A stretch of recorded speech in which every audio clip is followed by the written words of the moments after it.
नमस्कार, मैं हूं आपके साथ मयंक। आज 11 मई है।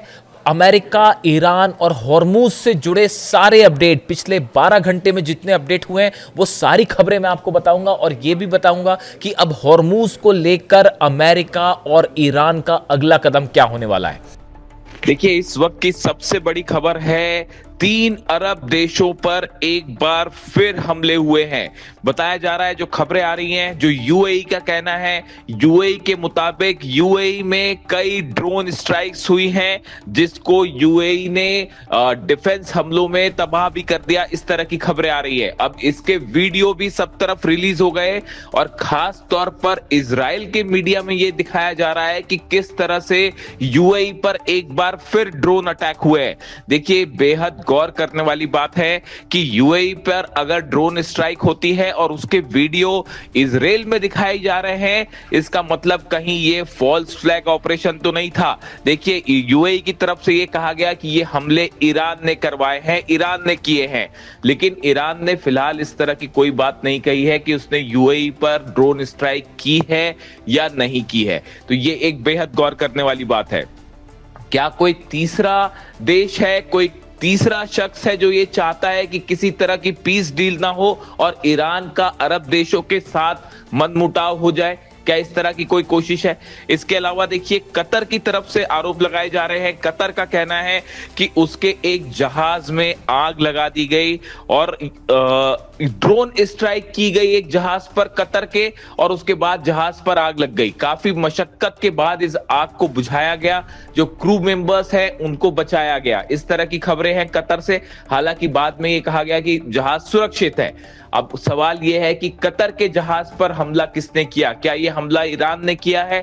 देखिए, कतर वो देशों में से है जो लगातार ईरान और अमेरिका के बीच पीस डील या वार्ता की कोशिशों में लगा हुआ है। ऐसे में कतर के जहाज को निशाना किसने बनाया, ये अपने आप में एक बड़ा सवाल है। ऐसी ही खबरें कुवैत से आ रही हैं। कुवैत में कई जगह ड्रोन स्ट्राइक हुई है। हालांकि कुवैत ने किसी देश का नाम नहीं लिया है, किसी पर आरोप नहीं लगाया है, लेकिन इस तरह की खबरें हैं एक बार फिर मीडिया में कि कुवैत पर ईरान ने हमले किए। लेकिन देखिए, ये बड़ी गौर करने वाली बात है। यूएई पर हमला होता है, कतर के जहाज पर हमला होता है, कुवैत पर हमला होता है, लेकिन ईरान की तरफ से किसी तरह का कोई क्लेम नहीं किया गया। जिसके बाद एक फॉल्स फ्लैग ऑपरेशन की थ्योरी चल पड़ी है कि क्या कोई देश हमले कर रहा है और आरोप ईरान पर लगाने की कोशिश है। इस तरह के सवाल जो है वो लगातार पूछे जा रहे हैं। इसके अलावा देखिए, बहुत बड़ी खबर आई है।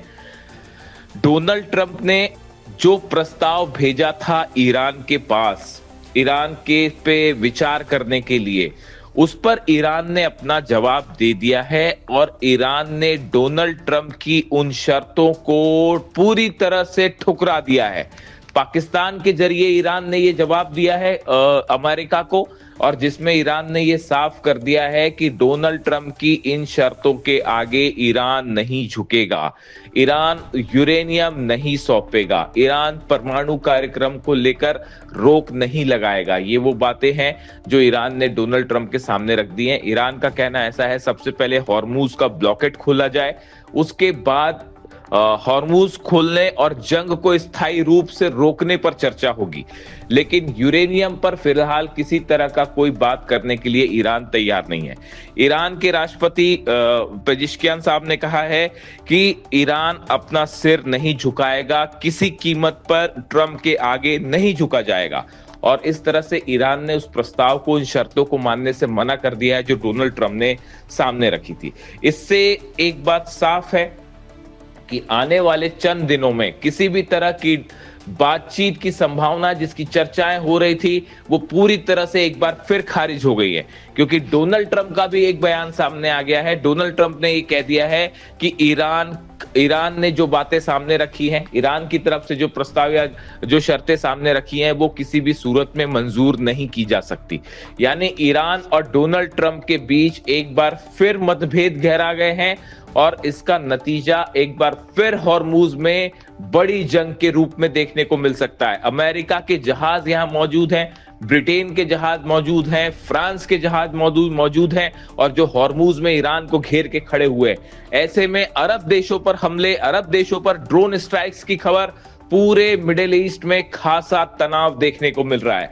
अब देखना यह है कि अगले चंद घंटों के अंदर क्या बड़ा फैसला होता है डोनाल्ड ट्रंप की तरफ से।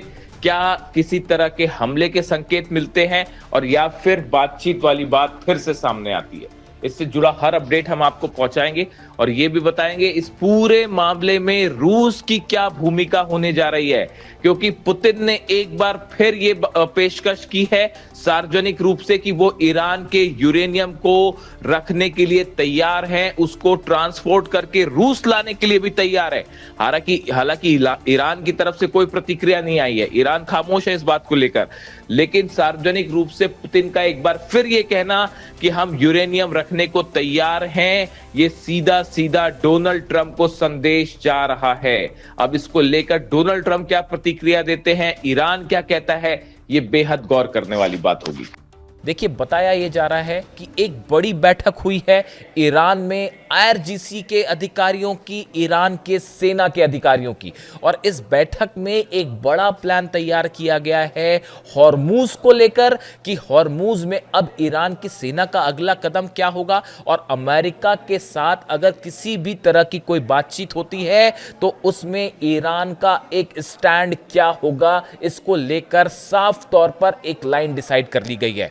ईरान की सेना का यह कहना है, ईरान की सेना ने दो ऐसी बातें सामने रखी हैं जिसको लेकर किसी भी तरह का कोई समझौता या कोई बातचीत नहीं होगी जब तक ये दो बातें ना मानी जाए। और उसमें से सबसे पहली शर्त है अमेरिका को पूरा मिडिल ईस्ट खाली करना होगा। जितने खाड़ी देश हैं इन सभी देशों से अमेरिका को अपनी सेना हटानी पड़ेगी, अपने बेसिस हटाने पड़ेंगे। देखिए, ये वो शर्त रख दी है ईरान की सेना ने जो पूरे मिडिल ईस्ट के समीकरण को बदल के रख देगी। इसके साथ ही दूसरी शर्त तो खैर आपने पहले भी सुनी होगी, जिसको लेकर चर्चा है कि जितना नुकसान हुआ है अमेरिका ने किया है ईरान में, उस सब की भरपाई होनी चाहिए। यह उतना बड़ा मैटर नहीं है क्योंकि शायद अमेरिका इसके लिए तैयार भी हो जाए, लेकिन खाड़ी देशों से अमेरिका की सेना को बाहर करना, न सिर्फ हॉर्मूज से बल्कि पूरे खाड़ी देशों से अमेरिका की सेना को बाहर करना, यह एक ऐसा प्लान है जो आने वाले वक्त में अमेरिका के पूरे प्रभाव को खत्म कर सकता है। और सिर्फ इतना ही नहीं, बताया जाता है कि इस प्लान को तैयार करने के दौरान पुतिन का बहुत अहम भूमिका रही है और साथ ही चीन की भी बड़ी अहम भूमिका हुई है। देखिए, अब्बास अराक्ची साहब हाल ही में चीन के दौरे पर गए थे। वहां एक बड़ा डिस्कशन हुआ, बड़ा प्लान तैयार हुआ है कि अमेरिका को आगे किस तरह से जवाब दिया जाए, न सिर्फ हॉर्मूज में अगर किसी तरह की बातचीत होती है उसको लेकर। रूस की ऑयल रिफाइनरीज पर लगातार हमले हो रहे हैं। आपने देखा अभी 2 दिनों पहले अमेरिका की एक ऑयल रिफाइनरी पर लुजियाना में हमला हुआ। देखिए, ये सारी चीजें आइसोलेशन में नहीं देखी जा सकती।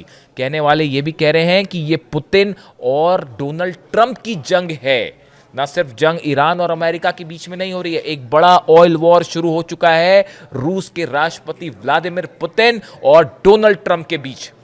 ये जो लगातार यूक्रेन से ऑयल रिफाइनरीज पर हमले हो रहे हैं, करीब 10 हमले हो चुके हैं पिछले 1 महीने के अंदर अलग अलग रूस की ऑयल रिफाइनरीज पे। और जिस तरह से अमेरिका की ऑयल रिफाइनरी पर हमला हुआ, अमेरिका के जहाजों पर हमले हुए, इसके बीच में एक बड़ा कनेक्शन है। इन हालात में अमेरिका को कैसे हॉर्मूज से और मिडिल ईस्ट से बाहर किया जाए, इसका बड़ा प्लान तैयार कर लिया है ईरान की सेना ने। तो देखिए, एक बात तो साफ है, चाहे हॉर्मूज का सवाल हो, चाहे यूरेनियम का सवाल हो, चाहे न्यूक्लियर प्रोग्राम का सवाल हो, ईरान अपनी शर्तों पर अड़ा हुआ है और किसी भी रूप में किसी भी बातचीत को लेकर कोई भी समझौता करने को तैयार नहीं है। ईरान में लगातार प्रदर्शन हो रहे हैं, हर रात लाखों लोग इंकलाब स्क्वायर पर जमा होते हैं। ये तस्वीरें रोज देखने को मिलती हैं ईरान से। हजारों लोग, लाखों लोग सड़कों पर आते हैं, अपनी सेना के समर्थन में नारे लगाते हैं और उनकी तरफ से बात साफ कर दी गई है कि चाहे किसी भी तरह की कोई भी बातचीत होती है, ईरान उसमें अपनी शर्तों से पीछे नहीं हटेगा। और अब सिर्फ पीछे हटने वाला सवाल नहीं है, बल्कि ईरान ने एग्रेसिवली अपना एक प्लान तैयार कर दिया है। ये वो प्लान है जिसको लेकर अली खामेनी साहब भी कई बार इस बात को सामने रख चुके हैं कि भाई खाड़ी देशों में अमेरिका की फौजों का क्या काम।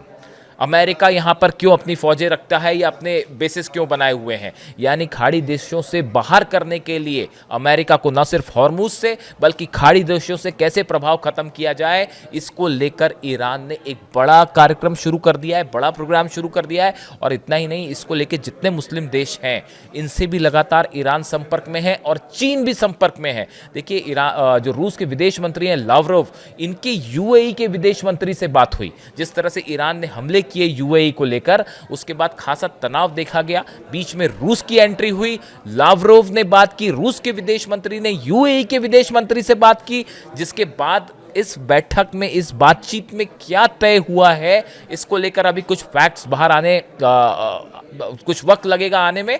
लेकिन एक बात साफ है, रूस ने भी इस मामले में इंटरफेयर करके ये बात सुनिश्चित कर दी है कि अगर अमेरिका की तरफ से कोई प्लान है ईरान पर हमला करने का, उससे पूरी तरह से रोका जाए। इसको लेके पुतिन भी एग्रेसिवली काम कर रहे हैं, यानी मामला फिर एक बार देखिए उसी तरफ जाता दिख रहा है कि ये जंग न सिर्फ ईरान अमेरिका की है बल्कि पुतिन वर्सेस ट्रंप की भी हो चुकी है।